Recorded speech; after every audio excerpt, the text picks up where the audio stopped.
Time. All right. Good morning, good afternoon, good evening, depending on where and when you are watching this Facebook Live. This is the voice and the face of Dr. Tola Lubinton, CEO, founder of Living Spring Family Medical Center here in the good city of Mansfield, Texas, where we believe in helping our patients live long and well because we believe the quality of life is just as important as the quantity of life. I'm very excited today to have my friend and Dr.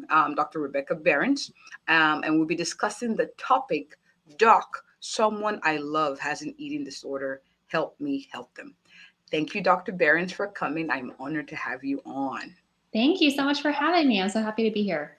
All right, awesome, awesome. Now, I've already mentioned your name, but for those who are watching live, for those of you watching live, hashtag live, and those in replay, hashtag replay, who are you and what do you do? Yeah, so I'm a family physician and I'm also a lactation consultant, and I have a private practice in Houston, Texas. And so I provide primary care services to individuals and families of all ages, as well as lactation consults to new parents of families who are struggling with breastfeeding. Awesome. So you dabble in a lot of things. So love what you do, by the way. Um, and then my next question is, why do you do what you do, Doc? What prompted? Yeah. Yeah, so I follow a health at every size approach with my patients for primary care. And I do that because I actually had an eating disorder when I was in college.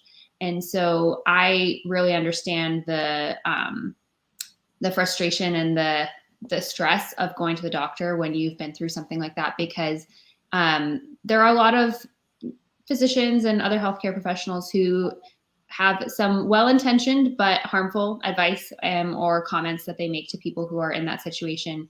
And I understand that. I've been through that myself. So I try to take a health at every size approach with my patients. I have several patients who have a history of an eating disorder or in recovery. And as part of their ongoing healthcare, they need a primary care physician who understands that and is able to support them through that as well.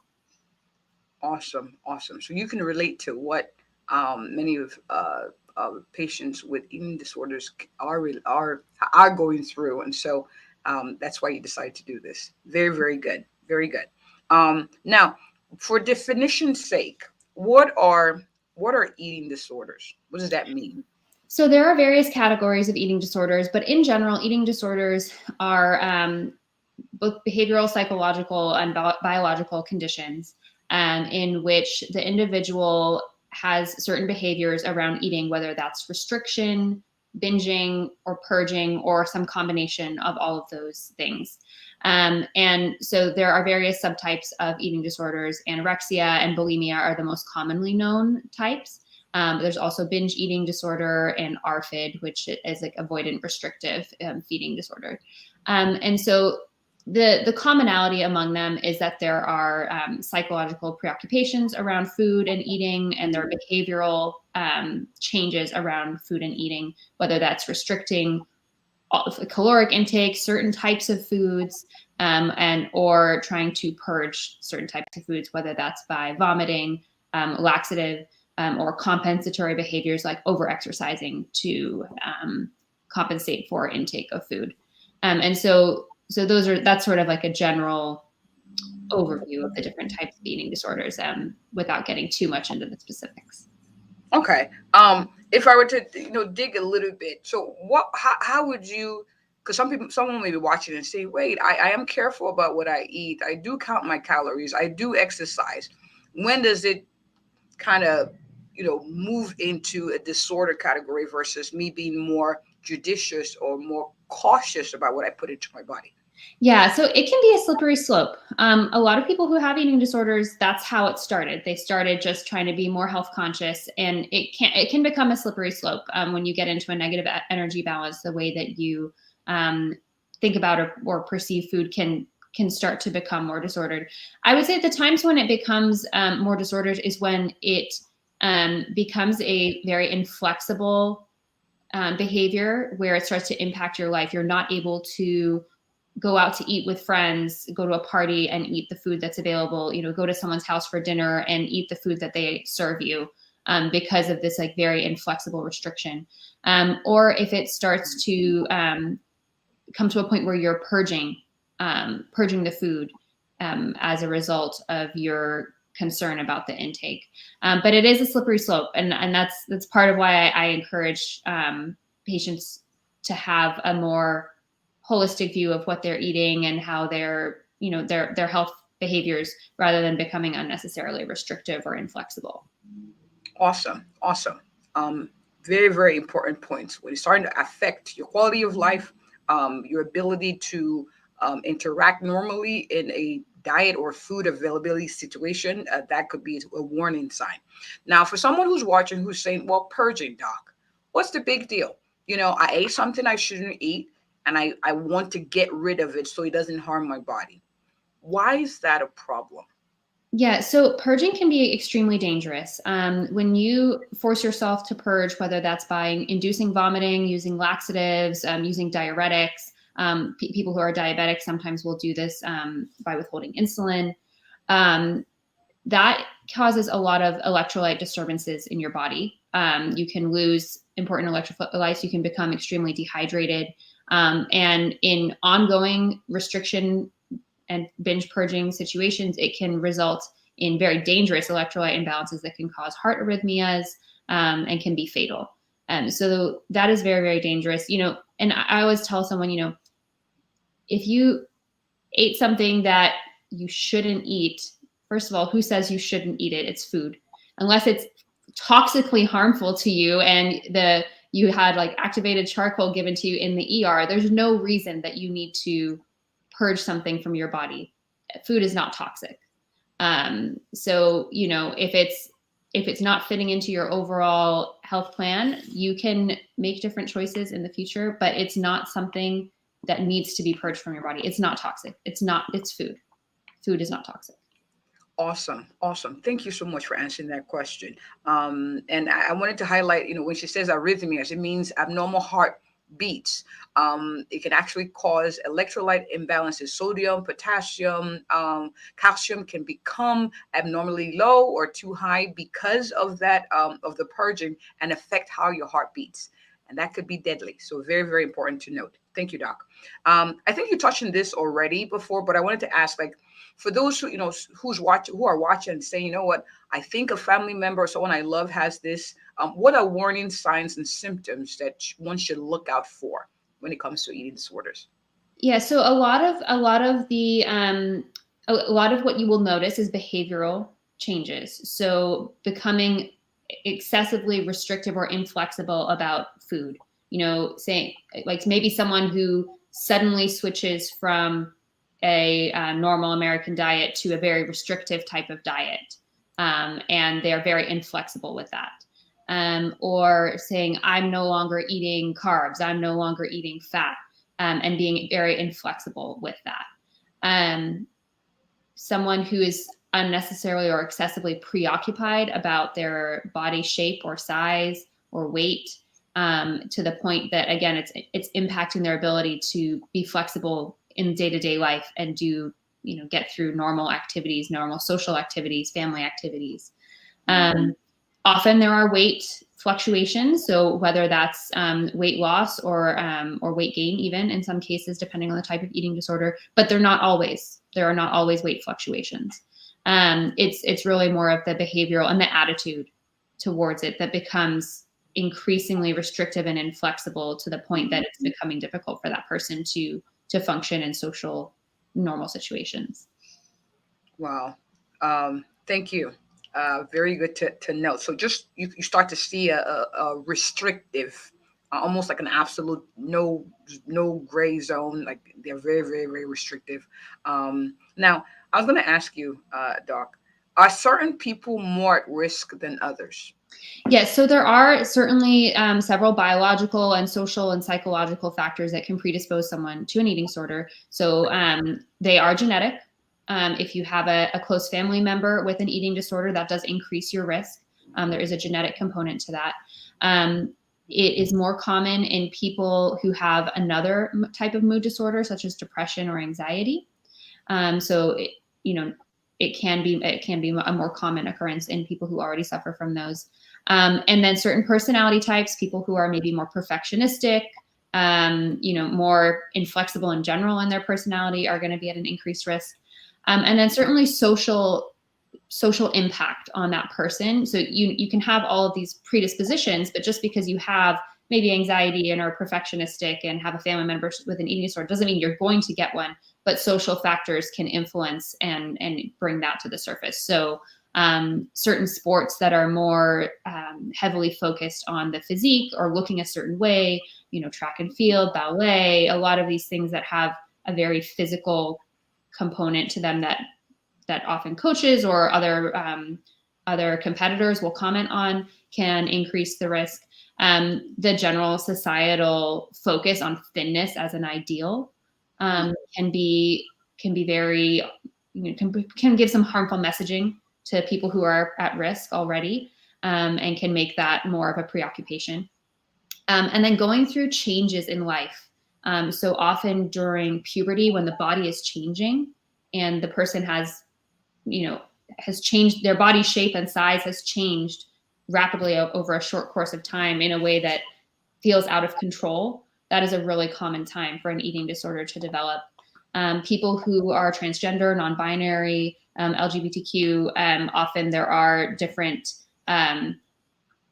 body image and ideals that are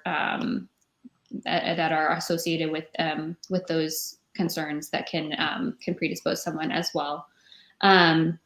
So there's a lot of different factors. It's never just one thing. And at the end of the day, it's rarely actually about food. It's usually a combination of these psychological, biological, and social factors that are influencing that person to develop the eating disorder. Thank you for highlighting that. And I like that you mentioned that just because one is of this type, like type A personality, doesn't mean you will. These are things that may tend to be associated with or at risk, a risk factor for those, or a potential cause, or so it's not absolute. It's not a direct correlation. That's what I'm trying to say. Okay, Yeah. you will. It means there's a possibility. Now, for someone who's watching this, who's saying, yes, I get this. I understand the dangers in eating disorder. And by the way, these are medical suggestions. It's very, very, very, very important for you to see your doctor, see your caregiver, to discuss a plan that's individual for you or unique to you. But what would you just say to that person who's saying, you know what, I understand that I need to have this addressed for my loved one. What are first steps? What would you say, Doc? Yeah, so I think it's very important if you have a loved one who you're concerned about, it's very important to take it seriously, and definitely try to help that person, because eating disorders are some of the most deadly psychiatric disorders, second only to opioid use disorder. So they are deadly. They are very serious. And the earlier that a person is able to get treatment and get into recovery, the more likely that they will have a sustained recovery throughout their lifetime. It's very common if treatment is delayed that the person can have multiple relapses, and it's very hard to treat the longer it's been going on. So definitely, if you notice signs of this, it's important to help that person early. I recommend trying to gently bring it up with that person, understanding that the person may feel often people with eating disorders do not believe that they have a problem, and you may receive a hostile reaction. So being able to privately and gently and respectfully talk with that person, use I statements, talk about like, I'm concerned about this that I see in you, stick to the facts. Try not to give them some of the less helpful things that I hear people say is like, well, just eat it. It's not a big deal. To that person, it's a very big deal. And it's oversimplifying it does not help the situation. So, gently approaching them, using I statements, sticking to the facts, offering to help support them in seeking help. And if they're looking for help, they should start with their physician, and ideally also a therapist who has some specialization in eating disorder treatment, and a dietitian who has specialization and training in the treatment of eating disorders. That team approach is really important because, again, this is a medical issue. It's a biological issue. Nutrition is an extremely important part of treatment and should be addressed by someone who understands eating disorders. And there's obviously the psychological component that a therapist needs to be involved with for treatment. So it's really important to have that team approach and helping to support that person and reaching out for help, because it is hard. it's hard to ask for help. But showing that you're going to be there, following up with them to ask like, hey, were you ever able to get that appointment? Is there anything I can do to help you? Do you want me to come with you? Would that be helpful to be a support to you at that appointment? I think that's all things that that could be really helpful if you meet someone who's going through that. Thank you so much, Doc. I'm taking notes. So that's why I'm looking down. There's something you said that, well, there are many things you said that are very important, but you said it's very important to know that to them, it's a big deal. It may not seem like a big deal when it comes to food to you, but to them it is. And really understanding that is key to reaching them. You mentioned three things when I took as, addressing them respectfully, talking down or making them feel bad. And then you mentioned the I, using the I statement. The I, could you expound on that a little bit, Doc? Yeah, absolutely. So when you're concerned about a person, if you say like, you're doing this wrong, that increases the stigma that person feels, because eating disorders are extremely stigmatized. So even you bringing up to a person like, I think you may have an eating disorder, that can feel very stigmatizing to that person. So if you focus on like, I have noticed that you are eating much less than you used to. I've noticed that you're no longer eating these foods that you used to enjoy. I've noticed a significant change in your weight in the last few months. You're focusing on facts that you observe. You're not placing blame or, it's not going to feel as an attack on that person. You're just stating facts from your perspective. And no one can argue with your perspective, right? It's like, this is what I am seeing. That feels much less of an attack and much less stigmatizing than if you're saying like, you're doing this wrong. You're doing, you feels an attack. All right, I get it. Very good. I have noticed. Focus on facts, not on placing blame. All right, we have a question. Hi, Miss Shirley. Hi, Dr. Mitra. Thank you for joining. So he says, good morning. I have a concern for a friend's grandson. He only wants to eat Doritos or Cheetos for breakfast, lunch, and dinner. Hi, Dr. Una. He will occasionally eat pizza or chicken nuggets, but there's never a fruit or veggie in his diet. He throws a tantrum if they try to get him to eat healthier. So to avoid the drama, they give in. He's 13 now and has eaten this way for a few years. What would you say to that individual? Yeah, and so this can be a common issue amongst kids, especially where they maybe are pickier about certain foods. There may be textural issues about certain foods that they don't tolerate as well. I think it's important to approach this gently and definitely with the support of a dietitian who has worked with kids and adolescents, especially because moving into adolescence, as I said, is a really tricky time and a very triggering time. And so trying to make it a family focus where everyone in the family is eating similarly, bringing different foods into the family for everyone to share and making it a family sort of social situation, but definitely getting help with a dietitian in this situation, because we want to make sure that all of their nutritional needs are being met. We're not unnecessarily hyper focusing on certain types of foods, because that is going to be resisted against, especially in that early teen where you're developing your resistance and you're learning your own autonomy and how to say no. There's going to be a lot of resistance if it's forced. So you want to make it a family decision and get support for that child. Awesome. Thank you so much, Doc. I hope that was helpful, Miss Shirley. Now, you already touched on this question before, but I want to ask it in a different way. How do we find help? You had mentioned that it's a team approach to taking care of someone with an eating disorder, therapy, making sure the psychological aspect is taken care of, a nutritionist, seeing your primary care doctor, and letting them know that this is a concern.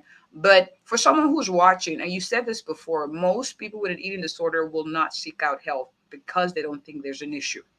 So let's say there's someone who's watching and they're able to share this video with someone they care about and are concerned that they have an eating disorder. How can they find help? Let's say virtually, online, like somewhere they can look up, ways to get help. Yeah, so the National Eating Disorder Association has a website. It's nationaleatingdisorders.org. And they have a screening tool that you can take to go through, and it basically screens some of the behaviors if you're concerned, to show when you need to seek help. And they also have a helpline that can help to connect you with resources in your local area as well as virtually. I definitely always recommend trying to seek out people who do have additional training in eating disorders. There's a designation CEDS, which is Certified Eating Disorder Specialist. If possible, seeing someone with that certification or who is in the process of getting that certification, who has that additional training, is going to be really, really helpful. But the National Eating Disorder Association has a lot of great resources on their website. So it's nationaleatingdisorders.org. Awesome. Thank you so much. This has been so helpful. Thank you for those who are watching live and who will watch a replay. And thank you for engaging with the chat. I mean, I've learned a lot, and I know this is going to help me help my patients as well as those who are watching this. Now, people are wondering, I like this doc, and she's in Texas too. Where can people connect, and how can people connect with you, Doc? Yeah, so I am on social media, Instagram and TikTok at Rebecca Berens, MD.